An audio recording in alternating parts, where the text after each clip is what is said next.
Hi, this is Lester Martin with Hortonworks University, and I'm going to talk through another demonstration in the Hadoop Essentials one-day course. As all the other demos, we're maintaining the instructions on these demonstrations should you want to try them yourself here on GitHub. And we're going to focus on one called Foundational Processing with MapReduce. Just a quick statement is the goal. Really, all we're going to do here is try to look at some of the earlier data that we had loaded, some geolocation data, some trucking data, and we're going to find the risky events, percentage of risky events by city. The prerequisites are they ingesting data with HDFS? That's the record. We're going to focus on this file here, geolocation CSV file. That's the number one thing that has to happen. And I'm going to show you that file real quick. So here's Maria Dev, the person we loaded it with. And in the user home directory for Maria, there's a geolocations, there's a geolocations folder with the geolocation, comma, separated value file. This top row is just a header to let you know what we're looking for. The two values that we care about are the event, the type of event, such as normal, unsafe, etc., speeding, and the city itself. So that's the two elements of this file that we're going to focus in on. Like all the other demonstrations, there's a publicly available tutorial you can take a look at as well. So a little more detail in the use case. We just looked at the geolocation file, the source file. And really, that's really what we're trying to calculate, the total number of events across all drivers, all trucks, as well as the total number of risky events. And we want to total those up at a city level and then just generate a percentage of the risky events overall. So primarily, we're going to have two classes, Java classes. We're going to have a mapper that's going to emit a key, that's the city name, and an event, that's the value. And we'll see this source code in just a minute. And then the reducer is going to, for each city, is going to be handed a collection of all those events. And from that, we'll be able to total up the total number of events, the total number of risky events, and then easily calculate the risky percentage. So we need some files in our system to make this work. So we listed right here some activities that I already went ahead and did in my environment. Simply get logging on to the sandbox as you see here. We don't necessarily have we're going to use the user IT1. IT1 doesn't have a home directory in HDFS, so we just switch user to the super user, create a directory, and mark the ownership for IT1. And then ultimately, we'll go ahead and create a couple folders, mainly this MR example, and then a deeper nested set of folders to maintain our source code. And we have that here. So I'm in home IT1 and there's my MR example folder. At this point, what we'll end up doing, and I have these files here on GitHub that you can create, and I just copied them over. I think they'll look easier to see here off the GitHub page itself. In that folder we're at MR example, we'll create a POM XML file. I've given you some notes if you're not very familiar with something like VI. Simply just open up the editor, copy and paste ahead of time the content, and paste it in, save the file.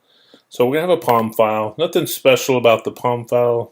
If you're not familiar with this is just a kind of build directive file full of dependencies, the kind of things we need, and where our repositories that we would find that. So not very interesting, but it helps us to do a Maven build in a minute. And then we're going to create, kind of nested down under these folders here, a mapper, a reducer, and then ultimately a driver program. So let's take a look at the mapper. Again, the mapper's job was to be handed row by row by row, and that row was that record we saw right over here in Embari. So each time that map method gets called, we'll see this. And again, we're trying to look for the city, something like Santa Rosa in this case, and the event type, so normal in this case. So we'll go back there and look at that.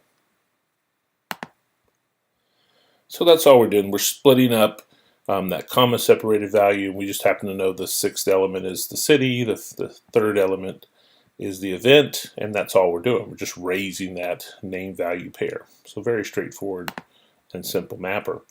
And then our real heavy lifting, even though it is still just as simple, is in our reducer. So the reducer is going to be handed a particular key, a particular city as a key, and then all the text and all of the events that were raised. So if 20 events were raised for one city, we'll get all of those.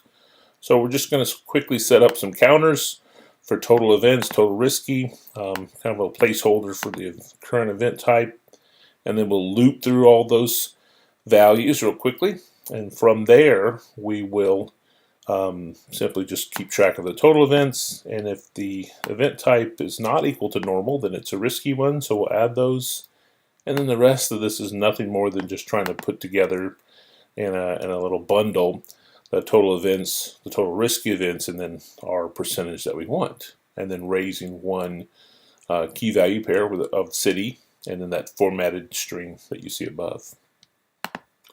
So at this point, what we can really do is kick this thing off. So one thing we definitely have to do is do a compilation of that. So I'll pause it while that's running. I finished very quickly. We ended with a successful build. And then really what we have to do after this is run the program. So we'll navigate down into the target folder where the actual jar file is that you can see there. And then we'll just say yarn jar, the name of the jar file, and then the name of the class, which just happens to be Hortonworks University Essentials MapReduce, and then I believe we called it Risky Average Calculator.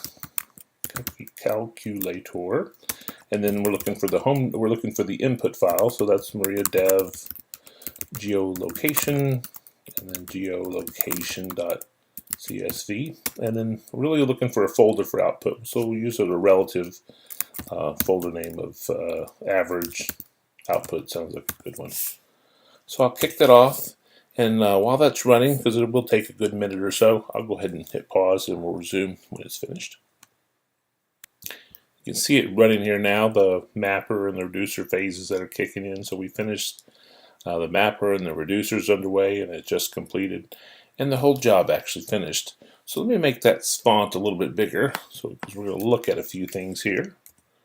See if we can take up most of the screen. There we go. So I'll scroll back up just to show you that yes, we did finish, job completed successfully, and then very good detailed statistics that you can read through and try to understand. But what we really want to focus on at this point is just looking at the output. So I happen to know that the output was stored in the output folder. I'm sorry, I think it was average output. And then since it's a MapReduce job, we'll see kind of a part reducer file, and we'll kick that off. So we're just going to cat the contents of the reducer output itself, and here we go. And so a good example is San Francisco. We only saw 156 events, 10 that were bad, and that came out to 6.4%. Same thing for San Paulo, a few more events for the same 15, 156 and 15, and about 962. So really that's all we wanted to show today, a very quick and straightforward MapReduce job with the trucking data set that we wanted to use. And again, if you'd like to reproduce this demonstration, you're welcome to come to here to GitHub, follow these instructions, and let us know if you have any problems. Thank you.